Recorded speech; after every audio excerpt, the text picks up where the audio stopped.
Here are 3 true scary stories from Reddit. The links to the stories are in the description below. Enjoy.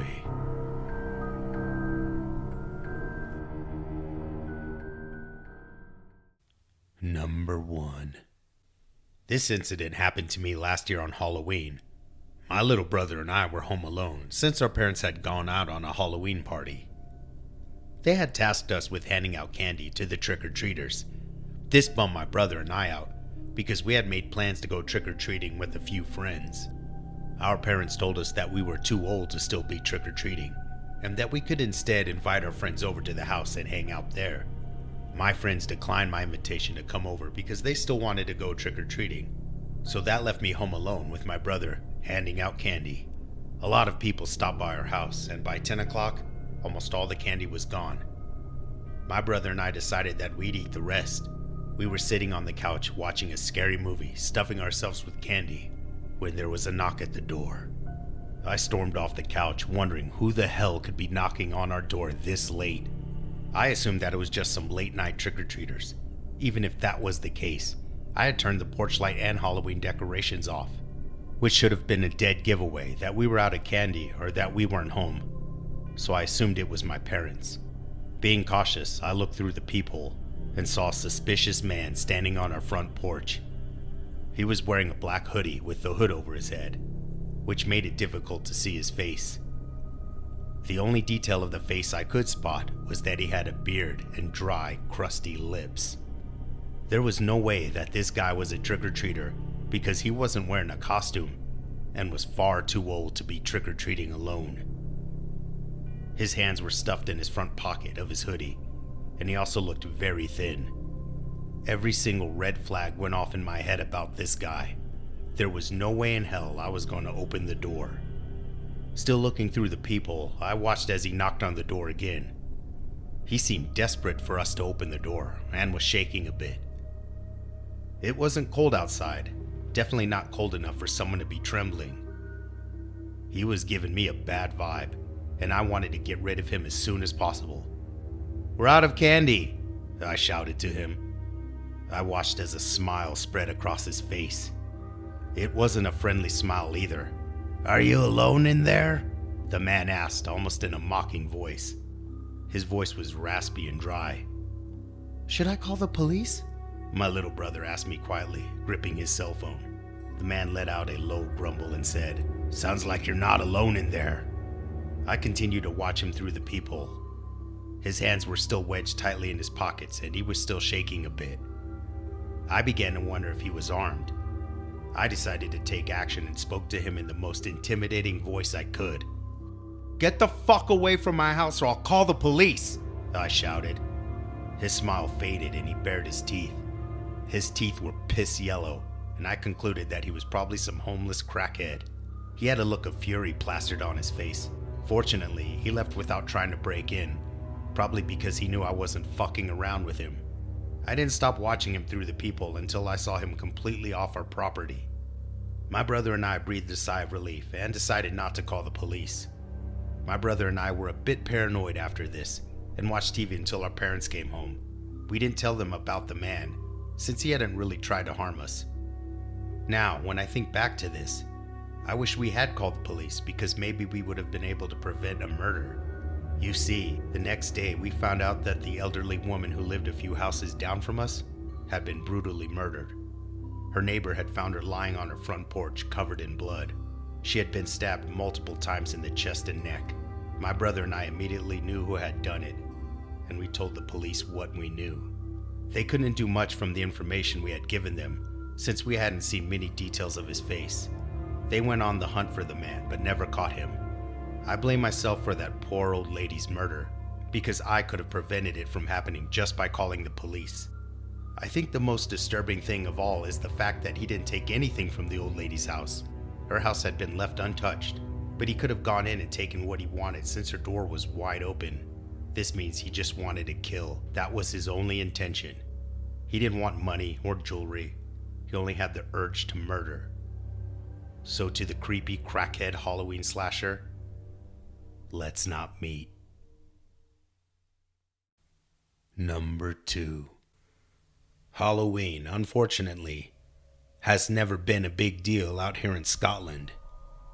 That has always bummed me out because I love Halloween. But after this year, I think I'll be happy never celebrating it again. My street and the next street over have a lot of young kids who go out trick-or-treating. While I was out shopping all day with my mom, we decided to pick up some sweets in case anyone came to our door. I had plans to go to the cinema to see Ouija with my boyfriend. After my mom and I got home, I was getting myself ready to go out and my mom was busy putting the shopping away. So when the first load of kids came to the door, I was the one who had to answer it. There were children from our street, from the next street over, and some I couldn't recognize standing with what I assumed was an adult at the end of the path.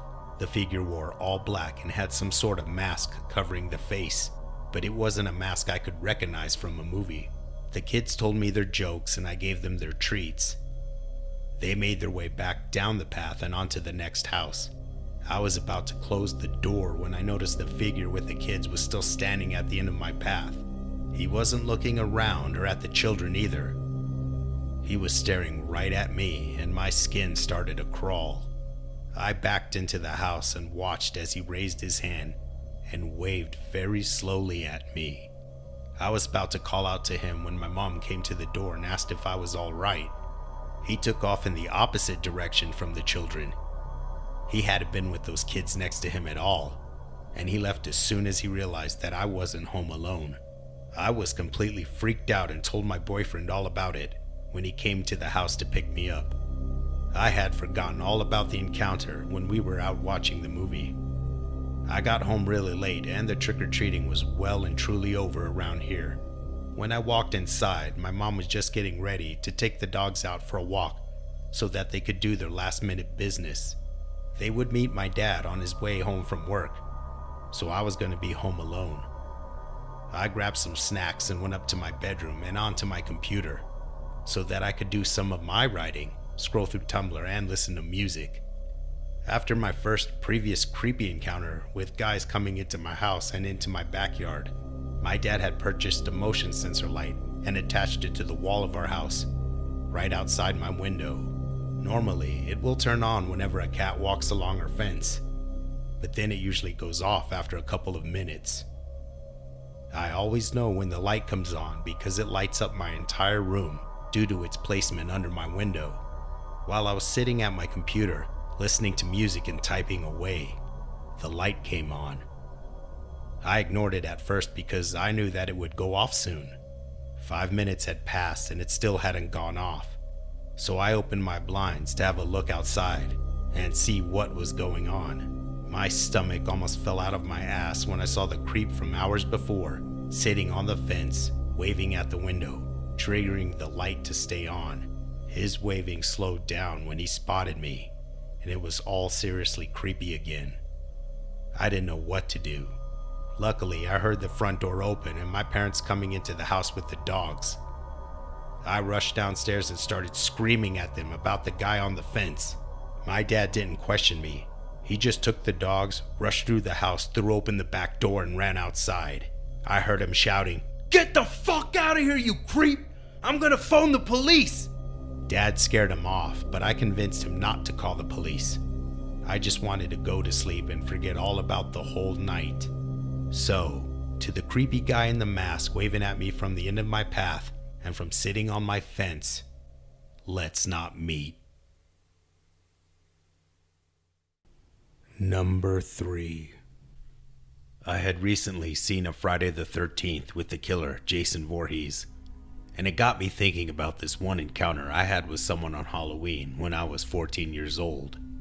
It was around the time in my life where most kids my age would stop trick-or-treating, either because they thought it was lame or because their parents told them to stop. Me and my father had a similar conversation, and in the end, we decided that this Halloween would be my final one trick-or-treating. So when October 31st came, my dad helped paint my face to look like a zombie. I figured that this costume should be simple, yet something I liked. So a zombie it was. I grabbed an empty pillowcase and headed out, with my parents telling me to be back by 11ish. Before you ask, yes, I was going trick-or-treating by myself. I was able to convince my parents that I needed to get as much candy as I could, seeing as how I wouldn't be able to do this again next year. So off I went, running from house to house, shoving candy into my pillowcase as fast as I could. So by the time it got dark, my pillowcase was about 3/4 filled, and I had no intention of slowing down. As I was about to walk into a new neighborhood, a black van pulls up to the curb a few feet away from me. The door flies open, and out of the darkness comes some guy in a hockey mask and tattered jacket, wielding a machete. He turns his head towards me, probably just trying to creep me out. "Nice Jason costume," I say, trying to be as friendly as I began to walk past him. "Thanks, zombie. You want some candy? I've got bags of them," he says as he pulls out these little white sacks of candy. So I, being the idiot 14-year-old I was, opened my pillowcase and let him plop 2 or 3 sacks into it. "Make sure you eat them real soon. You'll love them," he snickered, which really sent a chill down my spine. He left as quickly as he came, but I just shrugged it off. I needed to finish trick-or-treating. I continued down the road, again going from house to house for candy. After about the 3rd or 4th house, I noticed something odd. I saw the same black van from before. After every house I went to, the van would get closer and closer. At around what I could only guess was 10:30, I headed home with my sack full, ready to burst. As I walked, the area behind me illuminated. I turned around, expecting to see a car that would soon pass me. It was the van, and in the driver's seat was the same Jason Voorhees who gave me the candy. My heart stopped, and I broke into a mad dash back to my house, the van easily keeping up with me. Luckily, I was able to lose him by running into the woods near my house. I exited the woods that were nearest the side of my house and looked for the fake rock that held the spare key to unlock the door. After I got in, I put my candy on the kitchen table and somehow was able to calm down and go to sleep. The next morning, when I woke up, my parents were sitting at the kitchen table digging around through the bags of candy that Jason gave me. They started asking me where and who I got the bags from, which started to freak me out. I would later learn that the bags of candy were nothing more than just bags of prescription drugs. There was a ton of sleeping pills in them, and I finally understood his intentions. He was gonna follow me until I fell asleep, then do God knows what with me after he got me in the van. Now that I think about it, I'm not sure whether or not that machete he had was fake or not. The police came up empty-handed, so I guess I'll never know his fate. If you're reading this, Jason, let's not meet again. Hello everybody. I just wanted to give a thank you to those who have clicked on my videos and listened to me narrate. Whether you liked my voice or not, if you liked it, give a thumbs up. If you don't like me or my voice, click thumbs down. If they had a middle finger button, I would suggest you could click that one too. Thank you to those who have subscribed. And I would just like to say to everyone out there, have a safe and happy Halloween. Well, I hope you guys enjoyed. Until next time.